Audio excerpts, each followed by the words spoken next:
अहिंसा संयमो तमो देवावितनमंसते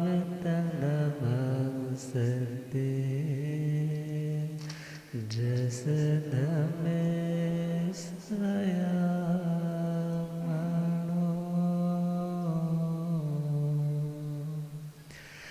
जे हाथ जोड़ गोरानो मेरे वंदना जे हाथ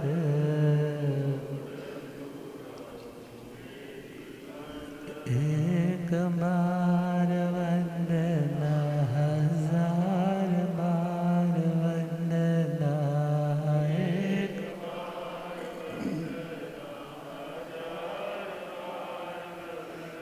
लाख बार वंदना करोड़ बार वंदना लाख बार वंदना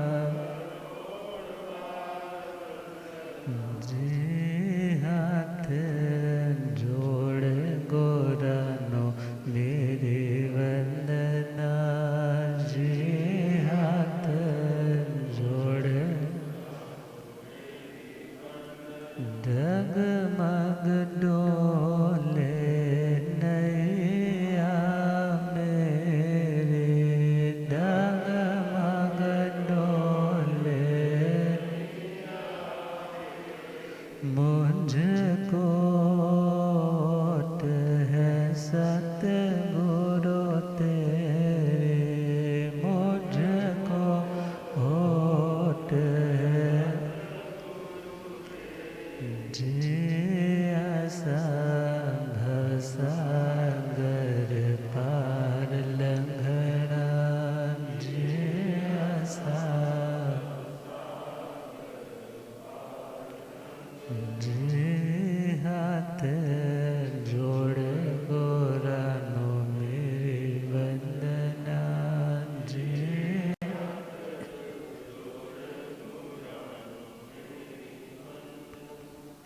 अनंत अनंत शांति के निकेतन शासनपति श्रमण भगवान महावीर स्वामी के पावन चरणा अरविंदों में हार्दिक भावना वंदन नमन। मेरे अंधेरे जीवन को रोशनी प्रदान करने वाले परम उपकारी आगम ज्ञान के भंडार आगम ज्ञाता आगम पुरुष जिन शास्त्ररत्न हिमाचल केसरी उपाध्याय भगवंत श्रद्धेय गुरुदेव श्री जितेंद्र मुनि जी महाराज साहब के पावन चरण कमलों में हार्दिक भावना वंदन नमन। पाठ पर विराजमान तपस्विरतन श्री प्रभु मुनि जी महाराज साहब के चरणों में वंदन। धर्म सभा में उपस्थित धर्मानुरागियों सुशीलवती माताओं एवं बहनों, असीम पुण्योदय से भाग्योदय से आप सबको संतों का समागम और वीतरागवाणी श्रवण करने का शुभ अवसर प्राप्त हो रहा है। श्रवण कर रहे हैं आर्य श्री सुधर्मा स्वामी जी की अमर कृति महावीर स्तुति। छठी गाथा के माध्यम से हम जान रहे हैं भगवान महावीर स्वामी कैसे थे और यदि हम भगवान जैसा बनना चाहते हैं तो हमें किस तरह उन गुणों को अपनी जिंदगी में आत्मसात करना होगा। से भोए पन्ने अड़िए अचारे से भोए पन्ने ओहंतरे धीरे अनंत चखो ओहंतरे धीरे अणुतरे तप सूर्यवा वैरोयणे वतमपगसे तुच्छे सोणा समणा महणाय तुच्छे सोणा समणा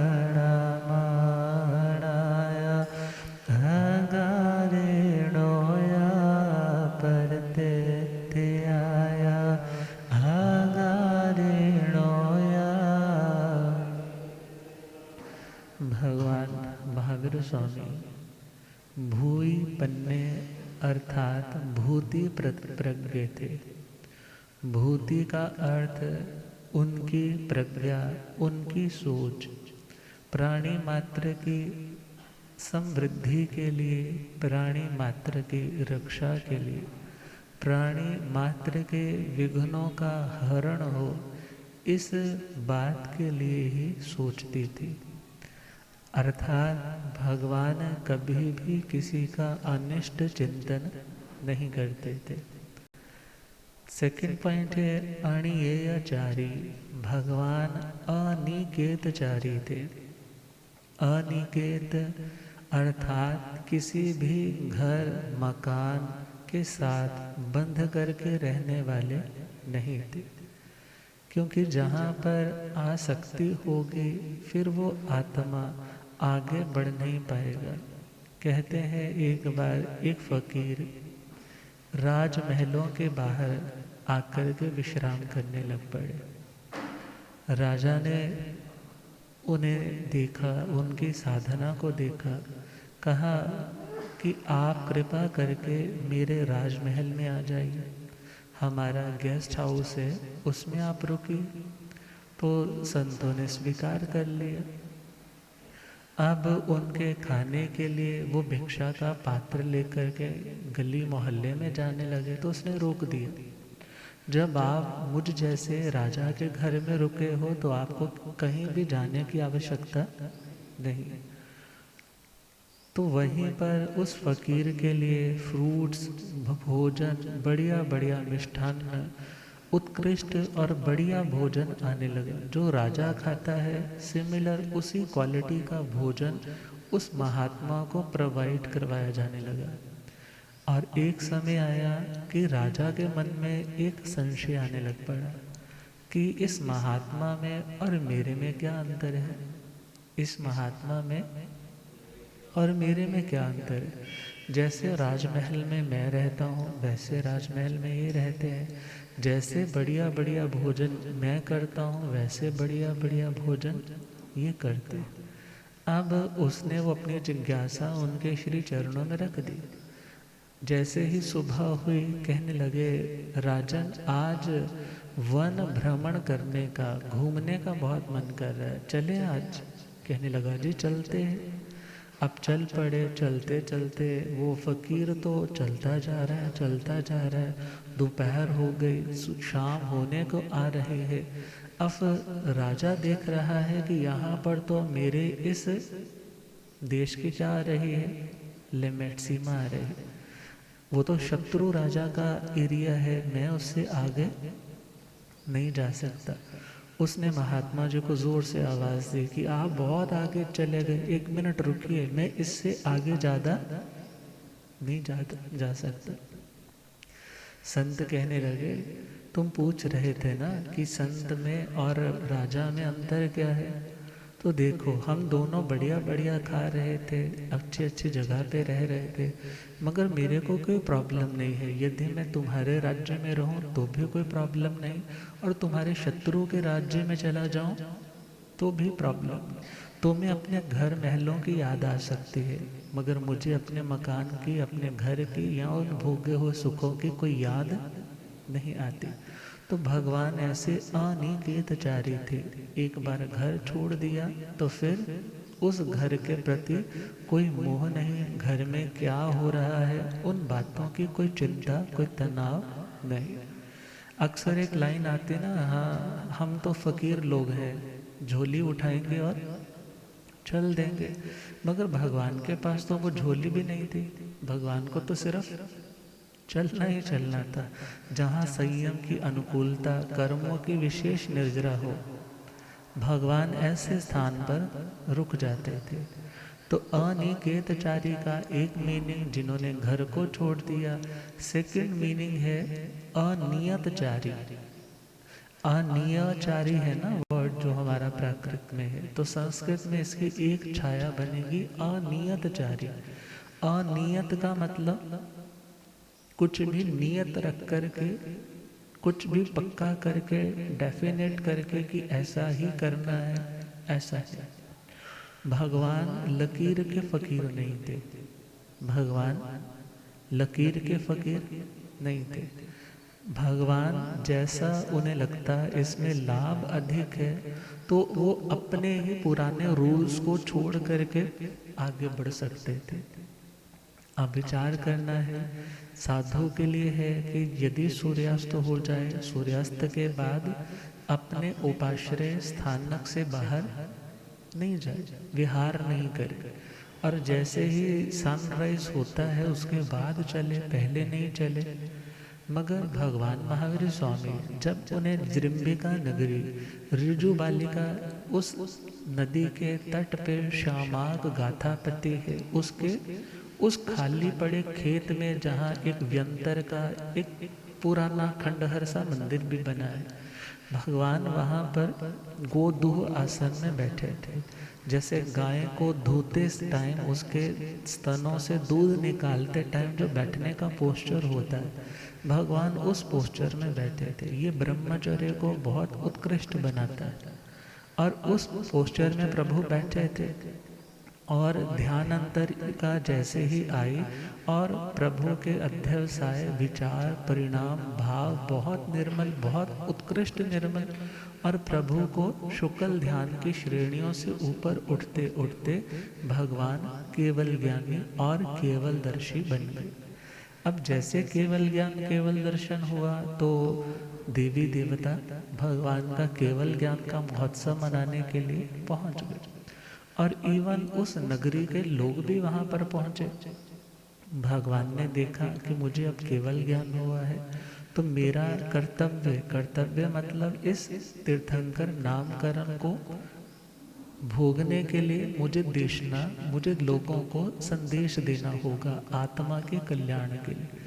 तो भगवान ने उस परिषदा में संदेश दिया धर्म का, मगर उनमें से कोई भी व्यक्ति नियम पंचखान लेने के लिए मीन्स नॉलेज थ्योरी वाइज तो ले रहे थे, मगर प्रैक्टिकली कुछ भी अपनाने के लिए उनमें वो तैयारी नहीं थी। तो भगवान ने सोचा कि मेरी पहली देशना खाली चलेगी। पहली देशना खाली का मतलब है अभावित परिषदा। अभावित का मतलब है किसी ने कोई भी नियम कोई भी त्याग ग्रहण नहीं किया। तो भगवान ने सोचा कि जहाँ पर व्यापारी का माल ज़्यादा बिके वहीं पर उसको जाना चाहिए।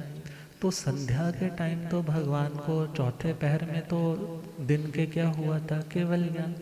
और भगवान ने देखा कि यहाँ से 12 मील दूर, कितनी दूर, 12 मील दूर एक गांव है, और वहाँ पर मध्य अपापा में सोमिल नाम का ब्राह्मण है, और वो बहुत समृद्ध है, बहुत अमीर है, और उसकी वैदिक मान्यता के ऊपर बहुत अच्छी आस्था है। और उसने देश भर से जो उस टाइम के धुरंधर विद्वान है, जो हाईली स्कॉलर्ड है, हाईली रैंक्ड है, दुनिया जिन्हें भगवान की तरह पूजती है, ऐसे 11 महापंडितों को उसने इनवाइट करके बहुत बड़ी यज्ञशाला बनाई है।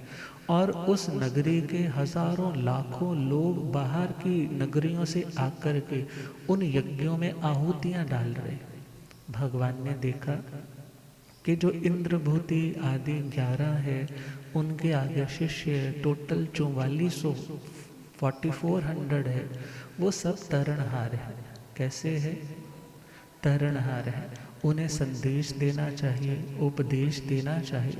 भगवान ने अब एक लाइन बोले, दिन देखा ना रात देखी, दिन देखा ना रात देखी। नियत आचार क्या है?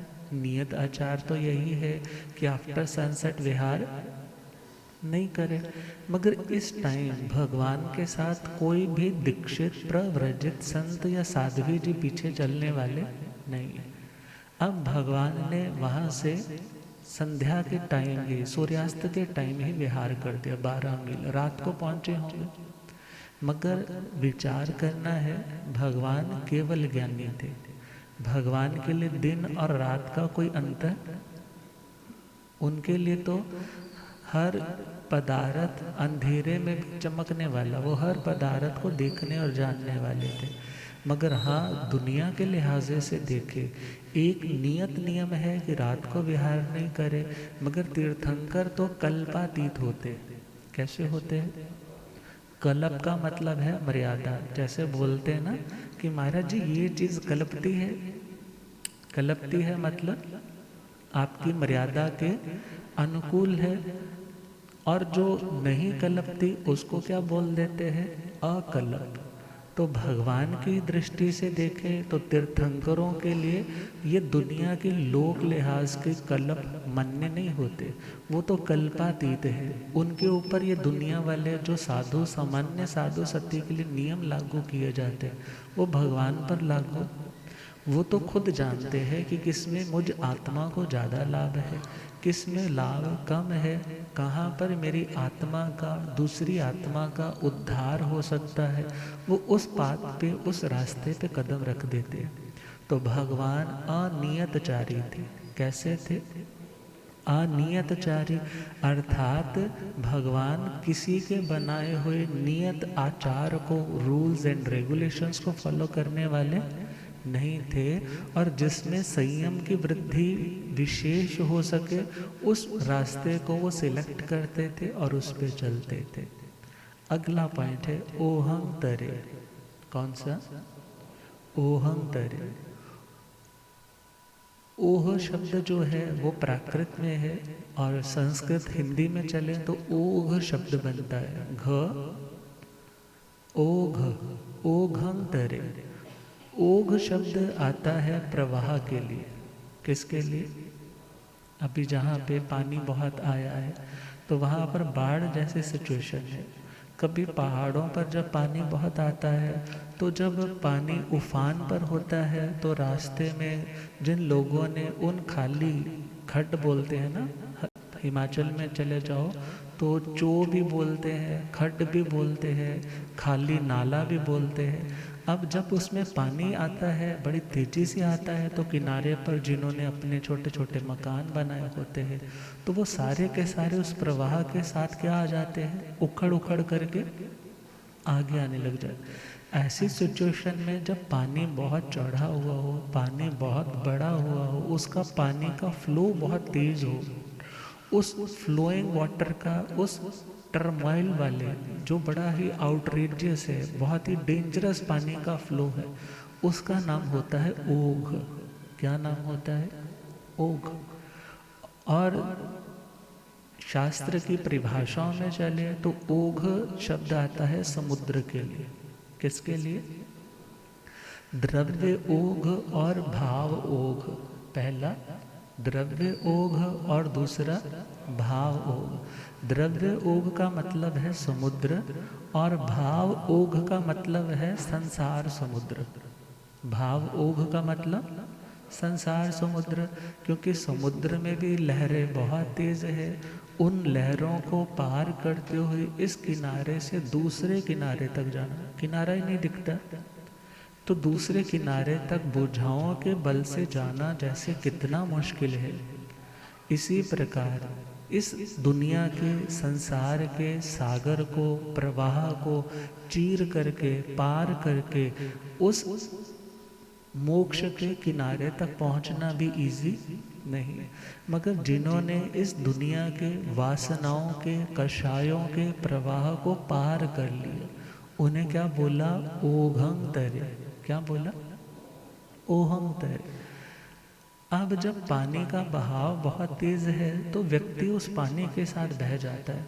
वो चाहे कि मैं इस बाढ़ के पानी को चीर करके दूसरी किनारे तक, दूसरी रोड तक पहुंच जाऊं, तो बहुत मुश्किल वाली टास्क है। अब दुनिया में बहाव कौन सा है? कभी क्रोध की बाढ़ आती है, कभी अभिमान की बाढ़ आती है, कभी माया की और लोभ की बाढ़ आती है, और ये आत्मा उसी भाव के साथ बह जाती है। उसी भाव के साथ बोल देते ना, गुस्सा आना तो स्वाभाविक था और गुस्सा आया और मैं गुस्से की चपेट में उसी गुस्से के साथ बह गया। मगर भगवान, गुस्सा आया मगर वो जानते हैं गुस्सा आना भले स्वाभाविक था, मगर ये गुस्सा वैभाविक परिणति, आत्मा की स्वाभाविक परिणति नहीं है। गुस्सा आना स्वाभाविक था, मगर गुस्सा करना मेरा स्वभाव। भगवान अपने स्वभाव में दृढ़ रहते थे कि पानी है, कितना भी कर्मों का उदय भाव है, मगर मुझ आत्मा को शांत रहना। यदि हम 19वें अध्याय में श्रीमद् उत्तराधर्मजी सूत्र में चले तो जहाँ पर मृगा पुत्रीय अध्याय आता है, और वहाँ की 43rd गाथा जहाँ पर माता पिता समझा रहे हैं बेटे को कि हे पुत्र, ये संयम बहुत मुश्किल है कि मानव बुझाओं के बल से उस समुद्र को पार कर जाना। और जिस व्यक्ति के कषाय अनुपशांत है, मीन्स क्रोध, मान, माया, लोभ, इनका उदय भाव है, इनकी बाढ़ आ रही है, ऐसे व्यक्ति को संयम पाल पाना, ऐसे व्यक्ति को शांति रख पाना बहुत मुश्किल है। जब शांति नहीं, धैर्य नहीं, तो वो आत्मा इस पार से उस पार कैसे जा पाएगी। इसलिए वो माता पिता क्या समझाते हैं कि बेटा तुम ये संयम का ख्याल छोड़ दो, क्योंकि छोटी छोटी बात पर तो तुम घर पे गुस्सा हो जाते हो, छोटी सी चीज़ नहीं मिले तो छटपटाने लग जाते हो, मगर संयम लेने के बाद तो ये बातें चलेंगी नहीं। तो जो आत्मा उस कर्म के उदय के भाव आने पे, उदय आने पे जो उसको पार कर जाए, उसको बोलते हैं ओहम तरे। क्या बोलते हैं? भगवान के कानों में कीले ठोके, बुरा तो बहुत लगा होगा, यदि हम तुम होते तो अच्छा थोड़ा ही लगता, मगर भगवान ने उस टाइम भी क्रोध नहीं किया, उस टाइम भी क्षमा की बेड़ी बना करके उस समुद्र को मानो क्या कर गए, उस क्रोध के इतने उफान को पार कर गए। जो पार चला जाए उसको बोलते हैं ओहम तरे। तो भगवान ओहम तरे थे। और आगे चलिए, ओघ शब्द का एक मीनिंग आता है सामान्य। शास्त्रों में चले तो एक होता है औघिक वर्णन।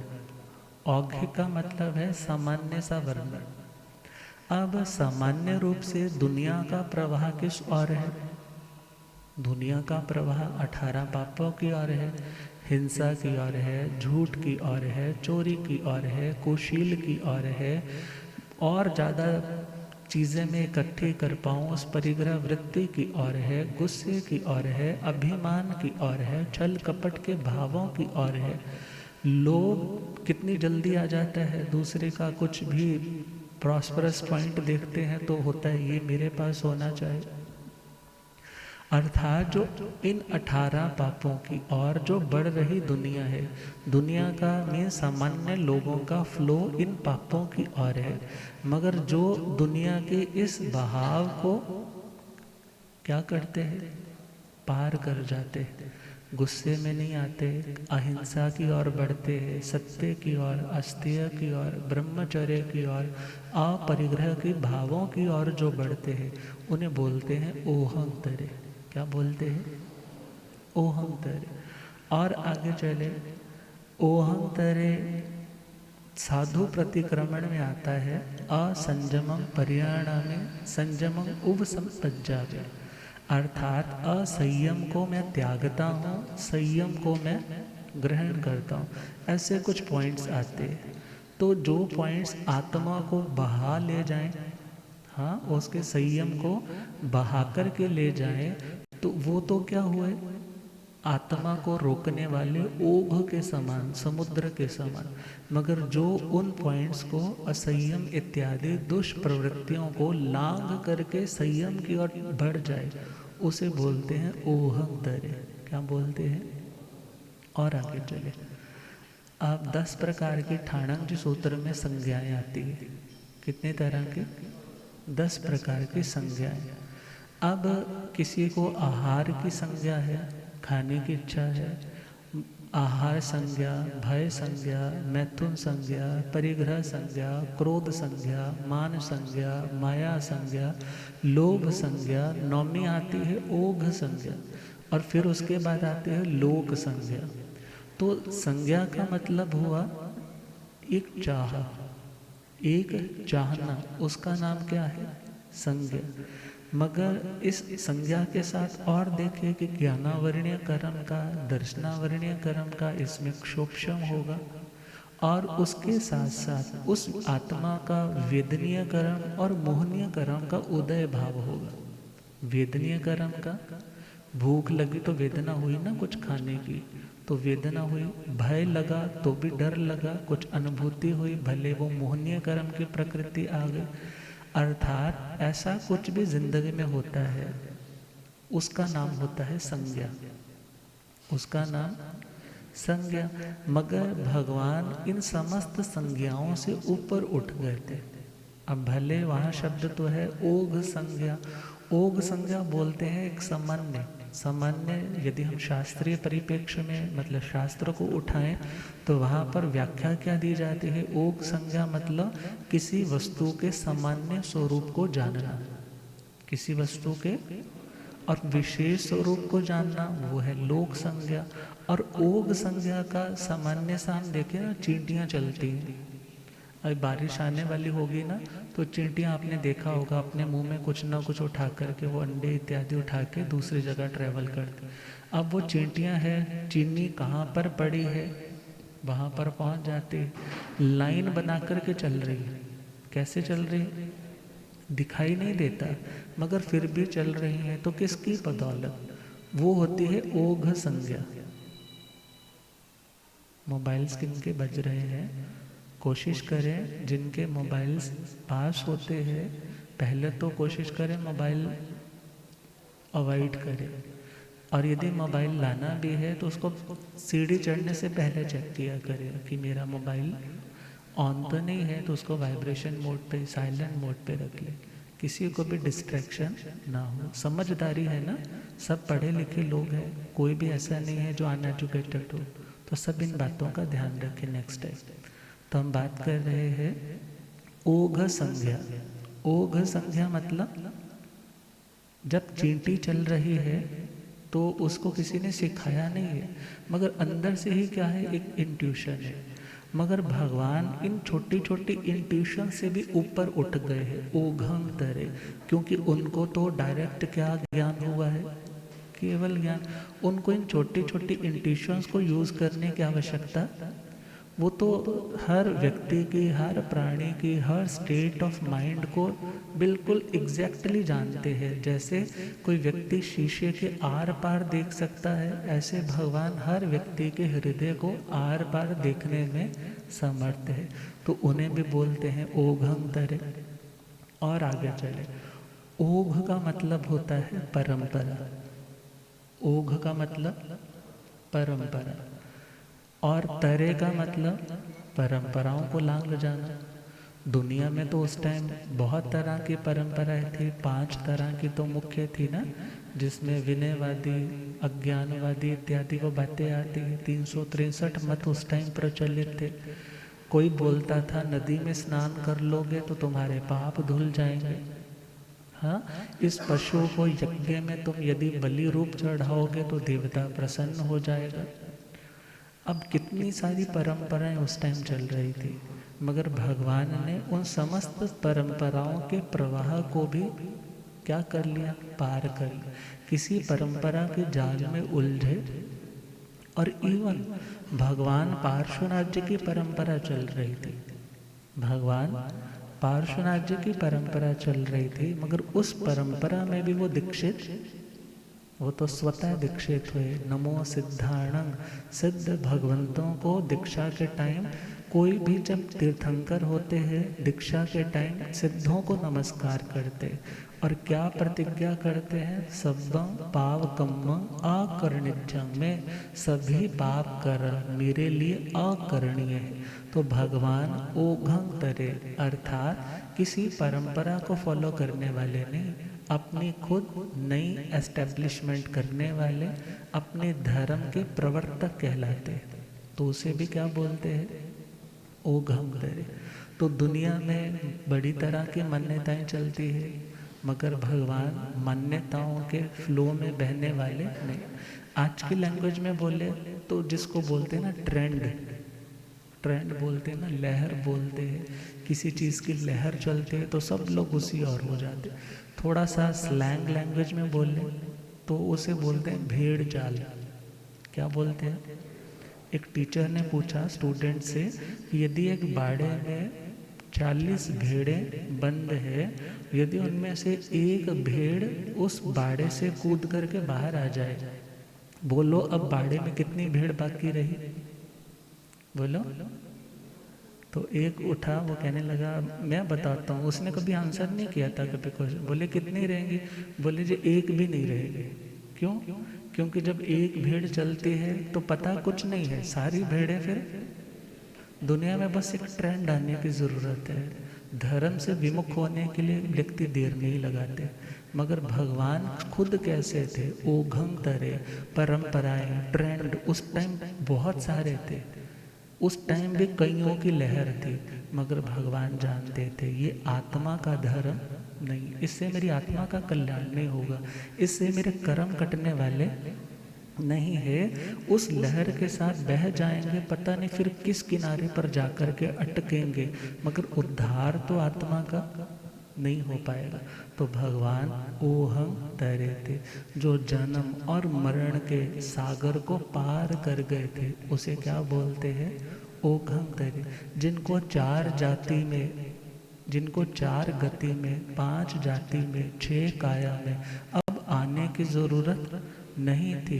उस समुद्र से जहाँ पे रोग है, शोक है, जन्म है, मरण है, आदि है, व्याधि है, संयोग है, वियोग है, अर्थात उस समुद्र में, जैसे समुद्र में मत्स्य, कच्छ इत्यादि बड़े बड़े जंतु होते हैं, और इस संसार सागर में भी तो ये मत्स्य, कच्छ इत्यादि कितने हैं, मगर इन समस्त समुद्र की लहरों को चीरते हुए भगवान उस शाश्वत स्थान तक पहुंच गए, अर्थात मोक्ष को प्राप्त हो गए। उन्हें बोलते हैं ओहं तरे। और जो खुद उस बहाव के साथ, पंजाबी में कहते हैं ना रुड़ जाना, रुड़ जाना समझते हो ना? भगवान कभी किसी लहर के साथ रुड़ नहीं जाते, तो जो लहर के साथ बह जाए ना उसको रुड़ना बोलते हैं। मगर भगवान तो तरने वाले थे, रुड़ने वाले।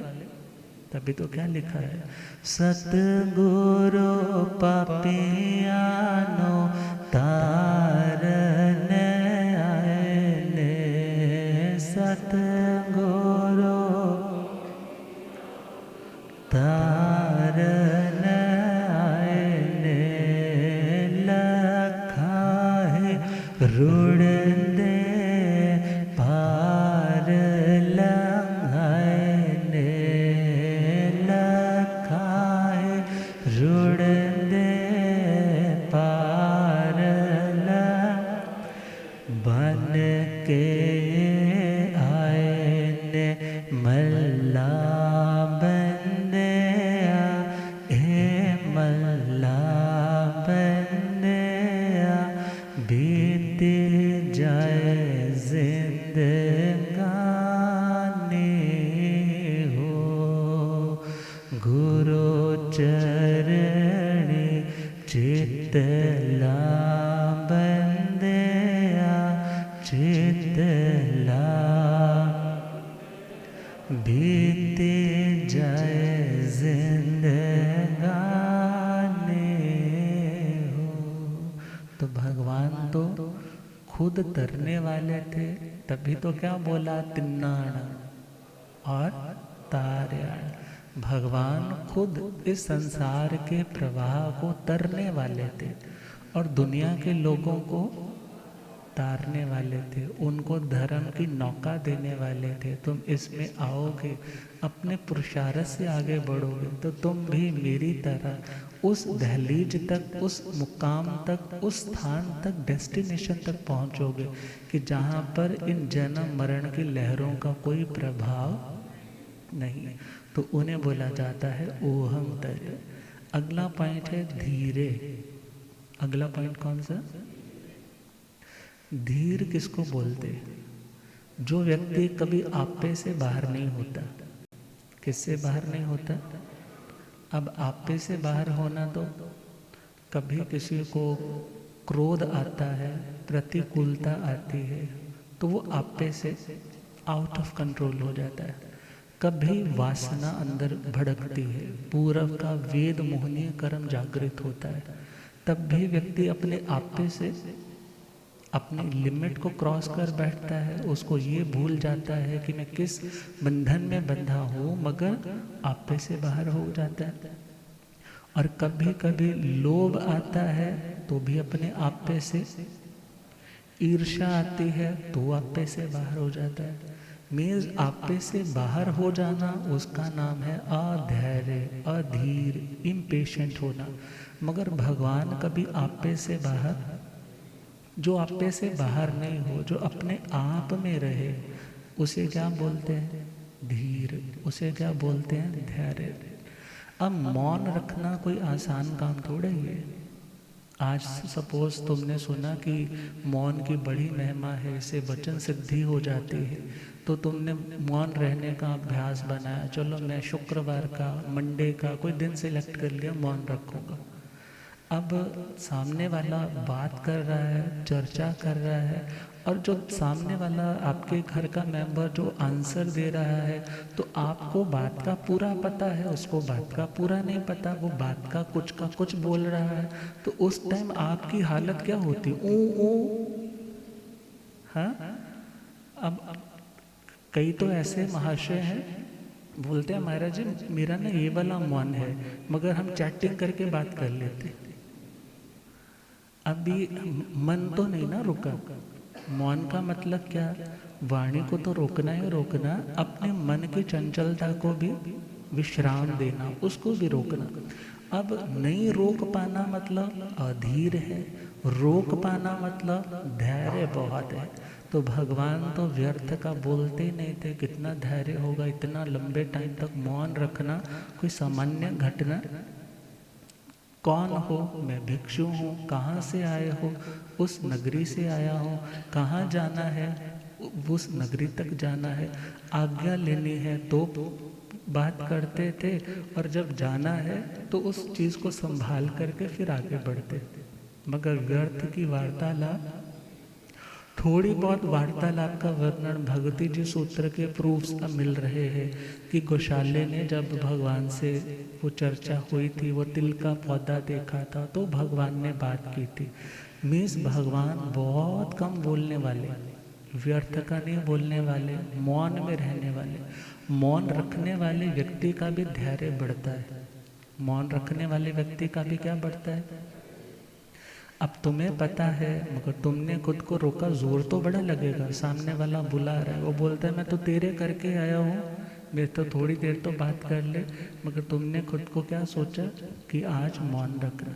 और ध्यान देना, जब तुम्हारा एक दिन बहुत अच्छे से निकला ना, जोर लगा, अगली सुबह फिर तुम्हारा मन करेगा क्या करना इन लोगों से बात करके, क्या करना, बोलेंगे, टाइम बर्बाद। जो पाठ तुम थोड़ी टाइम में कर सकते हो, वो जब दुनियादारी की बातों में पड़ जाते हो तो इतना सा पाठ करने में भी सारा दिन निकल जाता है। मगर यदि प्रैक्टिस करोगे, प्रैक्टिकली इस रास्ते पे चलोगे, तो धैर्य भी बढ़ेगा और तुम अपने गोल्स को जल्दी अचीव करने वाले भी बन जाओगे। अर्थात भगवान कभी अधीर नहीं हुए, कभी इम्पेशेंट नहीं हुए, कभी उन्होंने अपनी मर्यादा को लांघा नहीं। क्योंकि जो अपनी मर्यादा को लांघता है, उसका सिंपल सा कारण वो धैर्य नहीं रख पाया। सिंपल सा आंसर, गौशाला धैर्य नहीं ना रख पाया। जब उसने सुना कि भगवान ने तो मेरी सारी स्टोरी सुना दी दुनिया को, अब धैर्य नहीं रख पाया, तभी तो भगवान के ऊपर उछलता उछलता अटैक करने के लिए आया। मगर भगवान तो उस टाइम भी किस में थे? बोलो, धैर्य में थे ना। और कहते हैं धीरे धीरे रे मना, धीरे सब कुछ होए, माली सींचे 100 घड़ा, ऋतु आए फल हो। और कितनी बार बोलते हैं कि धैर्य का परिणाम बहुत मीठा होता है।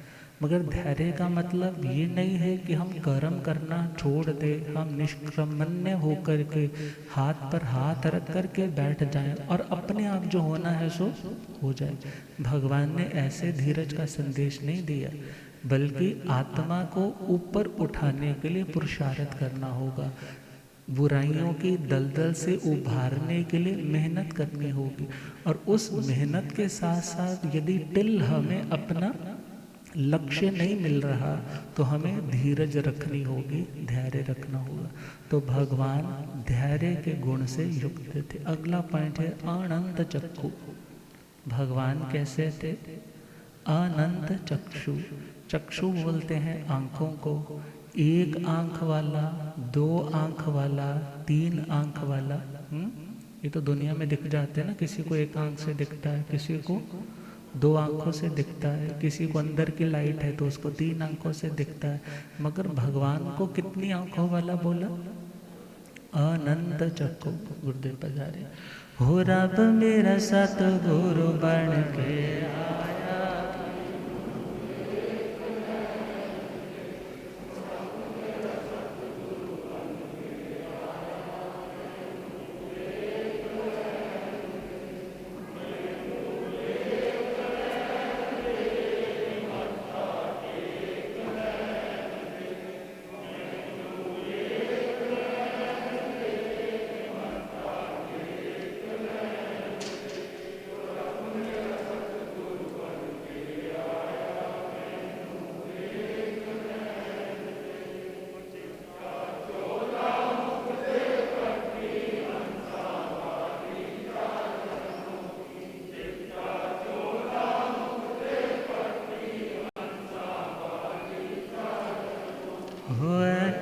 चुकदा है संसार मैनू, होते चुकदा है संसार मैनू। हो रब मेरा सतगुरु बन के आया मैनू। ओ पौधे पौधे पानी देंदा, सूखे बूटे हरे कर देंदा। पौधे पौधे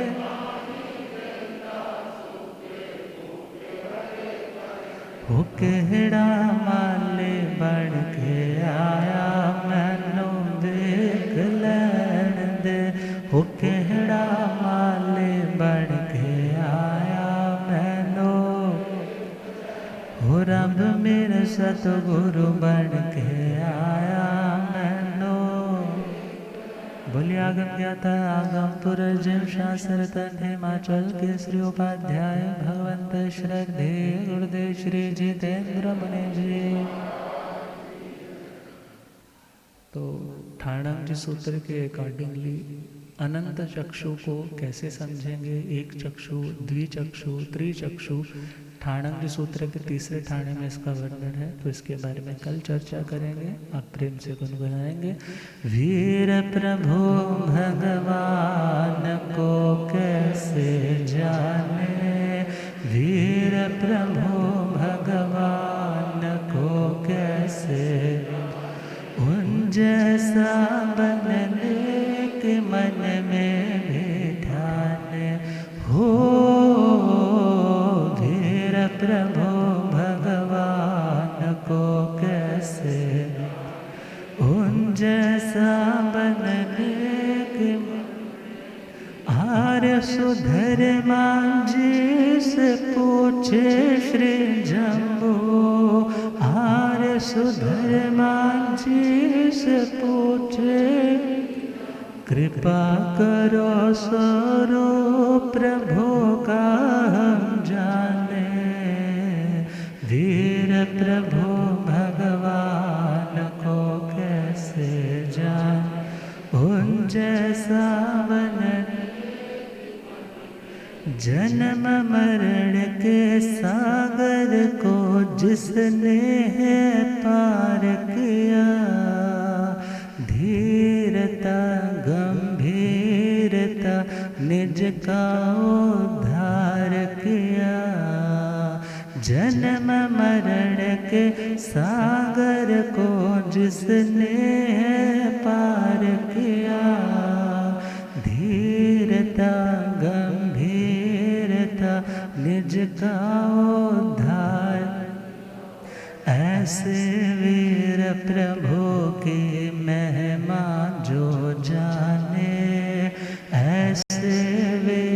प्रभु की महिमा, उन जैसा बनने के मन में भी ध्यान हो। वीर प्रभु भगवान को कैसे उन जैसा बनने के मन में भी। आप श्रद्धेय गुरुदेव कृपा करें। ओम